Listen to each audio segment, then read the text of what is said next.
नमस्कार साथियों, एक बार फिर से आपका स्वागत है हमारे YouTube चैनल मिस लीगल गुरु पर।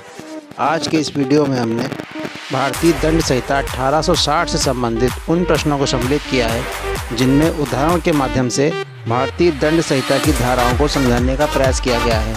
वीडियो को लास्ट तक जरूर देखें और विधि से संबंधित कोई भी सवाल हो तो कमेंट सेक्शन में ज़रूर पूछें।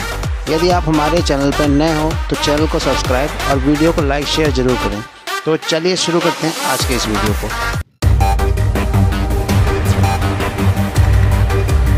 वाई एक्स की जेब काटता है। अगले दिन एक्स ने अपने कार्यालय के पास पान खरीदते समय पाया कि वाई उसके पर्स से पैसे चुका रहा है। एक्स वाई को पकड़ता है और उससे पर्स वापस लेने की कोशिश करता है। वाई प्रतिरोध करता है। एक्स वाई की भुजा को ऐसे बल से मोड़ता है कि वह टूट जाती है। एक्स पर वाई को चोट पहुंचाने का आरोप लगता है। एक्स क्या कर सकता है? ऑप्शन ए, कह सकता है कि वह संपत्ति की निजी रक्षा के अधिकार के तहत काम कर रहा था। ऑप्शन बी, निजी रक्षा के अधिकार की दलील नहीं उठा सकता क्योंकि उसके पास सार्वजनिक अधिकारियों की मदद लेने का समय था। ऑप्शन सी, यह कह सकता है कि जैसे ही उसने अपने पर्स के साथ वाई को देखा, निजी रक्षा का अधिकार पुनर्जीवित हो गया। या ऑप्शन डी, कह सकता है कि उसने आवश्यकता से अधिक बल का प्रयोग नहीं किया। इसका सही आंसर है ऑप्शन बी, निजी रक्षा के अधिकार की दलील नहीं उठा सकता क्योंकि उसके पास सार्वजनिक अधिकारियों की मदद लेने का समय था। भारतीय दंड संहिता 1860 की धारा 99 के अनुसार यदि लोक प्राधिकारी की सहायता प्राप्त करने का समय है तो निजी प्रतिरक्षा का अधिकार नहीं होगा। भारतीय दंड संहिता 1860 की धारा 99 के अंतर्गत अधिरोपित प्रतिबंधों के अधीन उन मामलों में जहां हमला मृत्यु या घोर उपहति कारित किए जाने की युक्तियुक्त आशंका उत्पन्न करता है वहां व्यक्तिगत प्रतिरक्षा के अधिकार के क्रियान्वयन में स्वेच्छा ऑप्शन ए घोर उपहति कारित करने तक की है। ऑप्शन बी, मृत्यु कारित करने तक की है। ऑप्शन सी, मृत्यु के अतिरिक्त अन्य अपहानि करने तक है। या ऑप्शन डी, मृत्यु या घोर उपहति को छोड़कर अन्य अपहानि कारित करने तक है। इसका आंसर है ऑप्शन बी, मृत्यु कारित करने तक है, क्योंकि जैसा कि धारा 99 के अंतर्गत अधिरोपित प्रतिबंधों के अधीन जहां हमला मृत्यु या घोर उपहति कारित किए जाने की युक्तियुक्त आशंका उत्पन्न करता है वहां व्यक्तिगत प्रतिरक्षा के अधिकार के क्रियान्वयन में स्वेच्छा से मृत्यु कार्य तक की छूट होती है।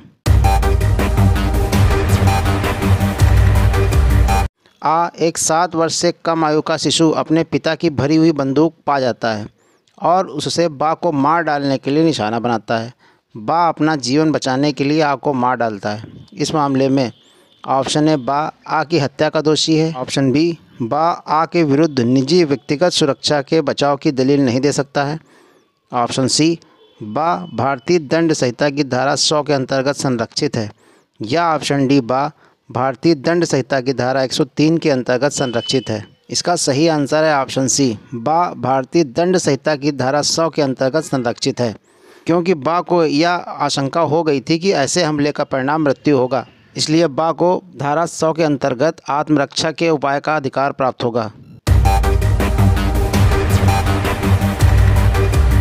आ अपनी पत्नी बा को लेने ससुराल पहुंचा, परंतु उसका ससुर बा को उसके पति आ के साथ भेजने के लिए सहमत नहीं था। आ अपनी अनिच्छुक पत्नी को बलपूर्वक साथ ले जाने के लिए घसीटने लगा। यह देखकर पत्नी के भाई सा ने आ पर चाकू से एक प्रहार किया जिससे आ की मृत्यु हो गई। ऑप्शन ए, सा हत्या करने का दोषी है। ऑप्शन बी, सा आपराधिक मानववध जो हत्या नहीं है कारित करने का दोषी है। ऑप्शन सी, सा को शरीर की प्रतिरक्षा का अधिकार प्राप्त था अतः वह किसी अपराध के लिए दोषी नहीं है। या ऑप्शन डी, उपरोक्त में से कोई नहीं। इसका सही आंसर है ऑप्शन सी, सा को शरीर की प्रतिरक्षा का अधिकार प्राप्त था अतः वह किसी अपराध के लिए दोषी नहीं है। जैसा कि भारतीय दंड संहिता की धारा 100 में शरीर की प्राइवेट प्रतिरक्षा के अधिकार का उल्लेख किया गया है अतः वह किसी भी अपराध का दोषी नहीं होगा। इस संदर्भ में विश्वनाथ बनाम उत्तर प्रदेश राज्य AIR 1960 SC 67 का निर्णय उल्लेखनीय है।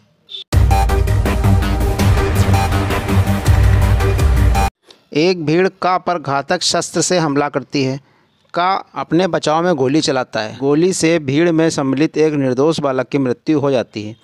इस स्थिति में ऑप्शन ए, बालक की मृत्यु पर खा ने धारा 302 भारतीय दंड संहिता का अपराध किया है। ऑप्शन बी, का ने धारा 304 द्वितीय भारतीय दंड संहिता का अपराध किया है। ऑप्शन सी, का ने धारा 304 का भारतीय दंड संहिता का अपराध किया है? या ऑप्शन डी, का ने कोई अपराध नहीं किया है।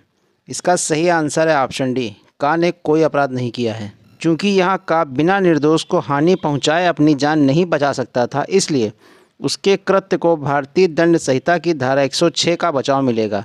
अतः का ने कोई अपराध नहीं किया है। आ, अपने घर में एक पुरोहित बा द्वारा एक अवैध विवाह संपन्न कराने हेतु सुविधा प्रदान करता है।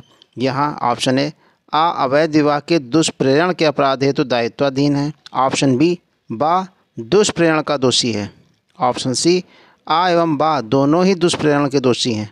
या ऑप्शन डी, ना तो आ और ना ही बा दुष्प्रेरण का दोषी है। इसका सही आंसर है ऑप्शन बी, बा दुष्प्रेरण का दोषी है। का एक पत्र खा को लिखता है और उसके द्वारा खा को गा की हत्या करने हेतु उकसाता है। इस मामले में ऑप्शन ए, का दुष्प्रेरण का दायी है, चाहे वह पत्र खा के पास कभी न पहुँचे। ऑप्शन बी, उकसाने द्वारा दुष्प्रेरण का अपराध जैसे ही पत्र का द्वारा डाक में डाला जाता है पूर्ण हो जाता है। ऑप्शन सी, का दुष्प्रेरण हेतु दायी है, जैसे ही खा को उस पत्र में लिखी बातों का ज्ञान हो जाता है। या ऑप्शन डी, का दुष्प्रेरण हेतु दायी है जब पत्र खा के पास पहुंचता है, चाहे उसके द्वारा पत्र खोला गया हो अथवा नहीं। इसका सही आंसर है ऑप्शन सी, का दुष्प्रेरण हेतु दायी है, जैसे ही खा को उस पत्र में लिखी बातों का ज्ञान हो जाता है। का, खा और गा ने एक अपराध कारित करने हेतु षड्यंत्र रचा।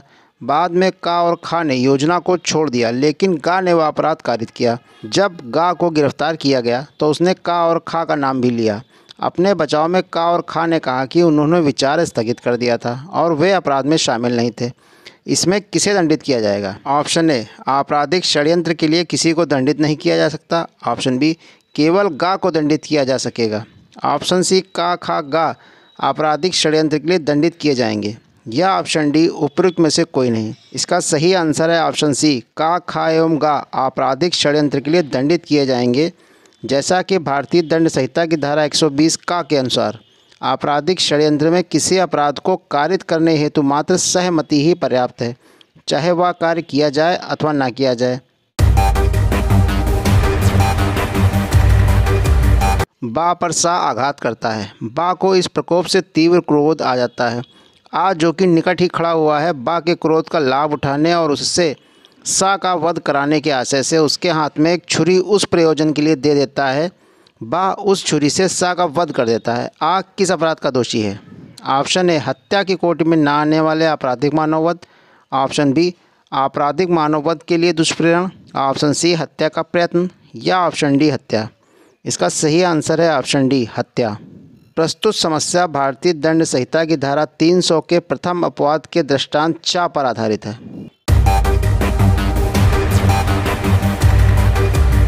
आ ने एक लड़की का चेहरा विदूपित करने के आशय से उसके चेहरे पर तेजाब फेंक दिया।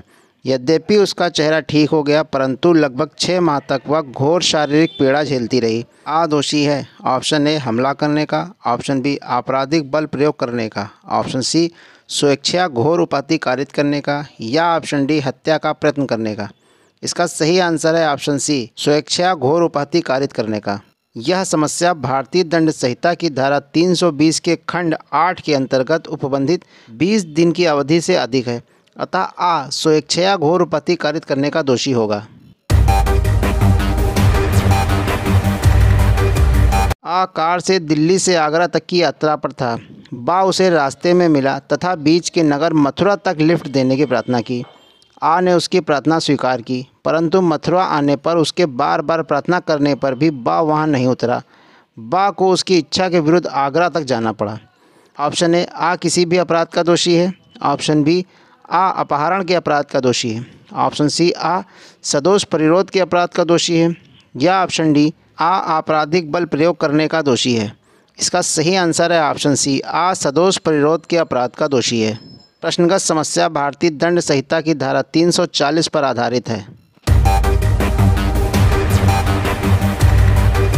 जब एक महिला अपने स्नान गृह में स्नान कर रही थी तो उसी समय एक्स ने अपने मोबाइल से उसकी फ़ोटो खींच ली और फेसबुक पेज पर डाल दी। यहाँ एक्स ने अपराध किया है ऑप्शन ए लैंगिक उत्पीड़न का, ऑप्शन बी किसी स्त्री की लज्जा का अनादर का, ऑप्शन सी दृश्यरहितता का, या ऑप्शन डी पीछा करने का। इसका सही आंसर है ऑप्शन सी दृश्यरहितता का। संशोधन 2013 द्वारा भारतीय दंड संहिता में धारा 354 का अंतः स्थापित की गई, जो दृश्यरहितता का अपराध का प्रावधान करती है। आ अपनी छात्रा से विवाह करने का वचन देता है और उसको अपने साथ सहवास करने के लिए उत्प्रेरित करता है। आ ने बा को विवाह का झूठा विश्वास दिलाया और कपटपूर्वक विवाह की कुछ रस्में भी की, जिससे बा को विश्वास हो गया कि वह आ की विधिक तौर पर विवाहित पत्नी थी।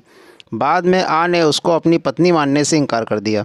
आ ने किस प्रकार का अपराध किया है? ऑप्शन ए बलात्कार, ऑप्शन बी जारक्रम, ऑप्शन सी महिला का शील भंग या लज्जा भंग, या ऑप्शन डी आ ने कोई अपराध नहीं किया है। इसका सही आंसर है ऑप्शन ए बलात्कार। प्रश्नगत समस्या भारतीय दंड संहिता की धारा 375 खंड 4 के अंतर्गत परिभाषित है। ए एक कर्ज देने वाला बी कर्जदार की चल संपत्ति को उसकी सहमति के बिना उस पर ऋण के भुगतान के लिए दबाव बनाने के आशय से बी के कब्जे से ले लेता है। ए ऑप्शन ए चोरी के लिए दोषी है, ऑप्शन बी उद्यापन के लिए दोषी है, ऑप्शन सी दोषी नहीं है, या ऑप्शन डी लूट का दोषी है। इसका सही आंसर है ऑप्शन ए चोरी के लिए दोषी है, क्योंकि जैसे ही ए ने बी की संपत्ति को उसकी सहमति के बिना बेईमानी पूर्ण आशय से उस पर दबाव बनाने के आशय से बी के कब्जे से ली थी, वैसे ही ए ने चोरी का अपराध कारित किया। जहां कोई लोक सेवक या कोई पुलिस अधिकारी किसी व्यक्ति के दुर्व्यापार में अंतर्वलित है, वहां ऐसा लोक सेवक या पुलिस अधिकारी दंडित किया जाएगा। ऑप्शन ए कठोर कारावास, ऑप्शन बी आजीवन कारावास, ऑप्शन सी 7 वर्ष के कारावास, या ऑप्शन डी इनमें से कोई नहीं। इसका सही आंसर है ऑप्शन बी आजीवन कारावास। प्रश्नगत समस्या भारतीय दंड संहिता की धारा 370 के खंड 7 के अंतर्गत परिभाषित होती है।